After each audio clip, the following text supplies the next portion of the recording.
अस्सलाम वालेकुम। मैं हूं सर अलीम, हाजिर हूं एक नई वीडियो के साथ। शेर और लोमड़ी में किसी बात पर इख्तलाफात पैदा हो गए। लोमड़ी दिल ही दिल में जहर पालती रही और सोचती रही कि इस इख्तलाफ का मुझे बदला लेना है। अब उसने प्लान किया कि करा क्या जाए। उसके जहन में एक तरकीब आई और वो तरकीब ये थी कि जंगल में एक ब्यूटी पार्लर खोला जाए। इस तरकीब के साथ वो शेर के पास गई और उसको जाकर बताया, अली जा, आप जंगल के बादशाह हैं, लेकिन आपकी रियाया जो मुख्तलिफ जानवर हैं वो आपके ख़िलाफ़ हैं और वो ये समझते हैं कि आप रोशन ख़याल नहीं हैं बल्कि दकियानूस हैं और आप अपने रौब और दबदबे के साथ हम सब पर हुकूमत कर रहे हैं। आप सबको बताइए कि आप बहुत रोशन ख़याल है, उसके लिए मेरे पास सिर्फ एक आइडिया है। शेर ने पूछा, वो क्या आइडिया है? तो उसने कहा कि मैं ब्यूटी पार्लर खोल रही हूँ और उसका इफ्तिताह आपने करना है। शेर ज़ोर से हंसा और उसने कहा कि मैं और ब्यूटी पार्लर और इफ्तिताह, ये लगता नहीं है, मैं नहीं कर सकता इस काम को। लेकिन लोमड़ी ने बड़ी खुशामद की और बड़ी चापलूसी के साथ उसको कहा कि जनाब आली, जब आप इस ब्यूटी पार्लर का इफ्तिताह करेंगे तो एक पैगाम जाएगा दूसरे जानवरों को कि आप बड़े रोशन ख़याल हैं और आप क़दामत पसंदी को पसंद नहीं फरमाते। शेर को बात समझ में आ गई। शेर ने कहा कि ठीक है कि मैं ब्यूटी पार्लर का इफ्तिताह करूँगा। फिर बहरहाल वो दिन भी आ गया और सारे जानवर जमा हो गए और बंदर के पास माइक था, यानी कि स्टेज सेक्रेटरी बंदर था। वो उछल कूद कर रहा, बड़े कलाबे, बड़ी बातें शेर के बारे में, शेर की रोशन ख़याली का बड़ा जिक्र कर रहा और उसने उछल उछल कर शेर की तारीफ़ें बयान की। बहरहाल शेर ने इफ्तिताह किया और चला गया।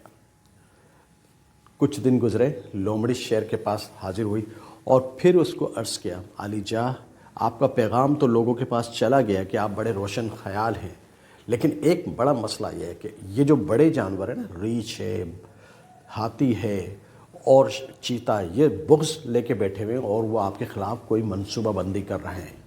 लिहाजा आप इनको एक अपनी मज़ीद रोशन ख़याली का एक पैगाम दें। तो उसने कहा, शेर ने कहा कि मैं क्या करूं? तो उसने कहा, जनाब आली, सिर्फ़ आपको एक छोटा सा काम करना है। मैं आपके मेकअप करती हूँ, लेकिन उस मेकअप से पहले मुझे आपके नाखूनों को तराशना होगा और आपके दांतों को तराशना होगा। शेर को गुस्सा आ गया, उसने कहा ये मुमकिन ही नहीं है। लेकिन लोमड़ी ने बड़ी चापलूसी से काम लिया और उसको कहा कि जब मैं आपके नाखून तराशूँगी और आपके दांतों को तराशूँगी तो एक मैसेज जाएगा कि आप रोशन ख़याल हैं और आपकी खूबसूरती भी छलक कर सामने आएगी। बहरहाल शेर इस बात पर राज़ी हो गया और उसने लोमड़ी को इजाज़त दी कि अब मेरे दांतों को और मेरे नाखूनों को तराश दे। लोमड़ी चालाकी से ये काम करने लगी। एक दिन शेर जब अपने गार से बाहर निकला तो उसने हिरन को देखा। उसने हिरन के पीछे दौड़ लगा दी और जब उसको पकड़ने की कोशिश की तो उसमें नाकाम रहा, क्योंकि उसके नाखून ही नहीं थे। और जब उसने अपने दांतों से काटने की कोशिश करी तो दांत भी उसके नहीं थे। हिरन भी समझ गया कि शेर यानी कि बादशाह सलामत, जंगल का बादशाह, अब फारिग है, उसके दोनों हरबे नाकाम हो चुके हैं। हिरन आराम से चला गया और ये बात फिर आहिस्ता आहिस्ता तमाम जानवरों को पता चल गई कि हमारे बादशाह सलामत यानी शेर बिल्कुल नाकाम है, फारिग है, अब ये किसी को भी शिकार नहीं कर सकता।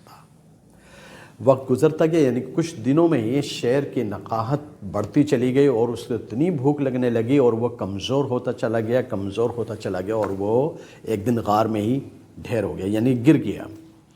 ये कमज़ोर शेर जब अपने गार में था तो लोमड़ी आई। अब लोमड़ी ने ना तो उसको सलाम किया, ना उससे हाल चाल पूछा, ना कोई इससे बात की। बड़े तंज़ी अंदाज में एक बात पूछी, भूख तो लग रही होगी। लोमड़ी का जुमला सुनने के बाद शेर को बहुत गुस्सा आया। शेर ने कहा कि देखो, मैंने तुम्हारे कहने पर अपने नाखून तरशवाए और अपने दांत तरशवा लिए। अब तुम्हारी जिम्मेदारी है कि तुम मेरे लिए गोश्त का इंतज़ाम करो। लोमड़ी ज़ोर से हंसी और कहने लगी, ए बेवकूफ़ चौपाए, कोई किसी के लिए कुछ नहीं करता, लेकिन ठीक है, हमारा और तुम्हारा एक ताल्लुक़ है, तो मैं गोश्त तो नहीं, तुम्हारे लिए घास का इंतज़ाम कर देती हूँ। शेर मरता तो क्या ना करता हो, उसने कहा कि मुझे घास खिला कर दे दो। मोरल ऑफ द स्टोरी ये है कि ऐसा ही सब कुछ एक आम इंसान के साथ होता है, बल्कि एक मासूम इंसान के साथ होता है। एक कॉन्स्पिरेटर बड़ी साजिश के जाल बुनता है और एक मासूम शख्स को अपने जाल में फंसा लेता है اور ایسے سبز باغ اس کو دکھاتا ہے کہ وقت گزرنے کے بعد اس کو صرف فائدہ ہی فائدہ ہے۔ انسان فطری طور پر لالچی ہے۔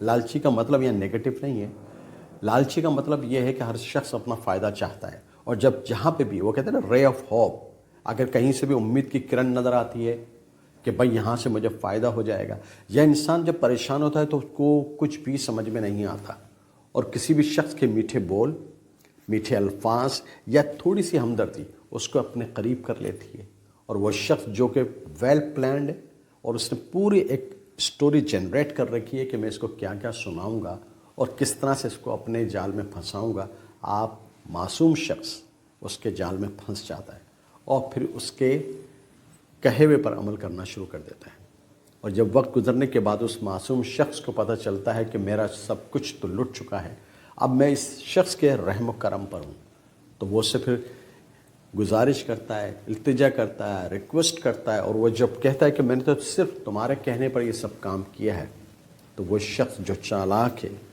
جو بڑا کانسپریٹر ہے، وہ اس سے کہا تھا کہ ٹھیک ہے میں نے آپ کو ایک فائدہ ضرور دکھایا تھا، لیکن آپ اگر اتنے بیوقوف ہیں کہ میرے کہنے پر عمل کرتے چلے گئے تو میں کیا کر سکتا ہوں، مجھے تو نقصان ہو گیا، اور پھر وہ معصوم شخص اس نقصان کا خمیازہ خود ہی بھگتتا ہے۔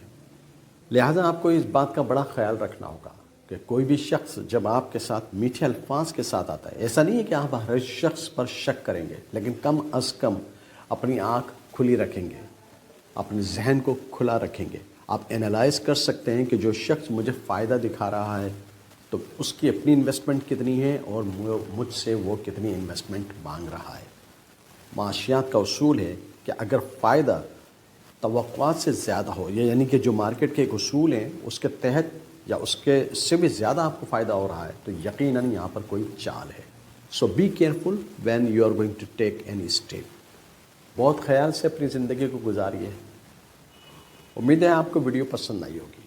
اگر ایسا کوئی بھی شخص آپ کے قریب ہے اور سویٹ ٹنگ کے ساتھ آپ کے پاس آیا ہے اور آپ کو یقیناً آپ اس پہ شک تو نہ کریں، لیکن کم از کم اپنی تو ہوشیاری کو کام میں لے کر آئیں کہ اس کی بات پر عمل کرنا ہے یا نہیں کرنا۔